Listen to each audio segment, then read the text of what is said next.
6. Demak, jami nechta bo'lar ekan? 7. Bo'ldi, mana shu 6 bo'ldi. Biz nechtasini yopar ekanmiz? Ayrim ishorasi bo'lganda. 6 nima 5mi? Xo'rasiga qo'shib qo'yamiz. Kichkina tayoqcha, to'lqincha, ikkinchi elementimiz tayoqcha, uchinchi elementimiz esa kategoriyaning o'rtasida beboqcha, kichkina to'lqincha tayoqcha, beboqcha, Biz bolam sizga ikkita to'plamda mashinalar berilibdi. O'rtasida qanday ishora turibdi? Qo'shuv. Demak, ikkita to'plam bir-biriga qo'shar ekanmiz. Qo'shing. Tezroq. 5, 6. Demak, jami necha bo'lar ekan? 7. 6 tami yoki 7 tami? 6. Barakalla. 6 sonining ketachasiga yozib qo'ying. Abdulla o'g'lim, sizga ikkita to'plamda giloslar berilibdi. Ikkita to'plam o'rtasida plus ishorasimi, qo'shuv ishorasimi yoki ayruv ishorasimi? Ayruv. Demak, birinchi to'plamdan ikkinchi to'plamga ayiramiz. Saning birinchi to'plamda nechta? Giloslar bor. 7 giloslardan ikkitasini ayrishingiz kerak ekan. Necha bo'ladi? 7 ta gilosingiz bor. Ikkitasini yeb qo'ydingiz. Nechta qoladi? 7 ta barmog'ingizni oching. Xo'p, ikkitasini yeb qo'ydingiz. Nechta qoldi? Barmog'ingda turibdi o'g'lim. Ikkitasini yeb qo'yding. Ha, bu ikkitasini yo'q. Nechta qoldi deyman? 5 ta. Barakalla, yozing 5 ni. Bu qanday hayvonchalar? Pingvinlar. Xo'p, ikkita to'plamda pingvinlar bor. Ularning o'rtasida qanday ishora? Qo'shuvmi yoki ayruvmi? Demak, ikkita tomondagi pingvinchalarni bir-biriga qo'shib qo'yamiz. Nechta pingvincha bo'ladi? Nechta ekan? Barakalla, 7 raqamini yozib qo'yamiz. Bunga ajoyib topshiriq. Bunga ajoyib topshiriq. Hozir bahor fasli. Siz varrak uchiryapsiz. Qarang, bu yerda necha xil varraklar bor? Necha xil rangga? Sariq. Va yana qaysi rang?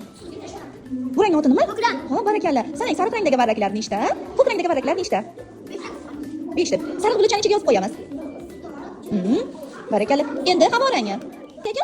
7 raqamini yozing. Ahmadjon, aytingchi, demak 7 ta havo rang varraklar ko'p ekanmi yo sariq varraklar ko'p ekanmi? Ha, o'sha tomonga katta ishorasini nima qo'yamiz? Qo'yamiz. Juda ham yaxshi. Bu yerga 7 raqamini yozib qo'ydingiz. Katta yoki kichik belgisini qo'ying dedi.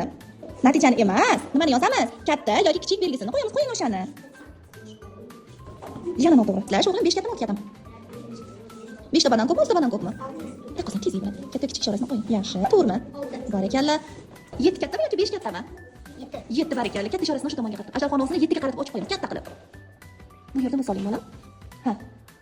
Katta yoki kichik ishorasini o'rgandikku. Katta kattami o'zim. Kattami, 6tami? Barakalla. Kattami, 3mi? Barakalla, yozing. Lekin to'rt kattami, 5mi? Barakalla. Bu to'g'rimi? 5 kattami? Yaxshi.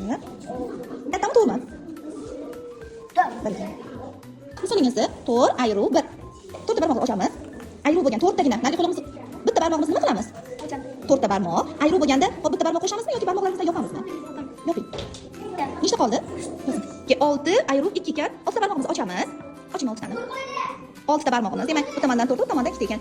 Necha bo'ladi? 1, 2, 3, 4, 5, 6. Sizga yetib qoldi, bizga nechta kerak? 6 ta kerak. Nechta bittasini yopamiz. Endi nechta bo'ldi? 1, 2, 3, 4, 5. Ana 6 ta bo'ldi. Ayruv ishorasi bo'lgani uchun Abdulloh, nechtasini yopar ekanmiz? Bittamitami? 2 tani yopamiz. Qani? 1, 2 yopdik. Nechta qoldi? Yozing to'g'ri. Yo'q, 7 ayruv 2. Ochamiz 7 ta barmog'i. Yopamiz. Ikkitasini. Barakalla 5. 7 ayruv 1. Necha bo'ladi? 6. Barakalla o'g'lim. Barmoqlarini ishlatmay topdi. Misolingiz 6 ayruv 1. Bu bir necha bo'ladi? Barakalla 5 ayruv 4. Juda yaxshi. 6 ayruv 5. Nima yozyapsan Muhammadlar? 6 ta barmog'ingni och, oldin. 6 ta. Ko'taring. Nechta bo'lib qoldi hozir? Sana. 1, 2, 3, 4, 5, 6, 7 bo'lib qoldi. Bizga necha kerak? 6 kerak. Bo'ldi, mana shu 6 bo'ldi. Biz nechtasini yopar ekanmiz? Ayruv ishorasi bo'lganda. 6 nima 5mi? 5 sonini yopamiz. Keling, birgalikda yopamiz. Shoshmang. Oching barmoqlaringizni. 6 ta barmog'ingizni oching oldin. Mana ko'taring qo'lingizni. Hop, 5 tasini yopishimiz kerak ekan. Yopdik. 1, 2, 3, 4, 5 tasini yopdik. Nechta qoldi? Demak, javobimiz necha bo'lar ekan? 1, yozing birni. 3 qo'shuv 4. Necha bo'ladi? Barakalla. Qo'shuv 2. Qo'shuv 2. Ha, qo'shdik. Barakalla. Yo'q. Bu tomondan 4, bu tomondan 2 ta. Ya barakalla. Endi to'g'ri. Qo'shuv 2.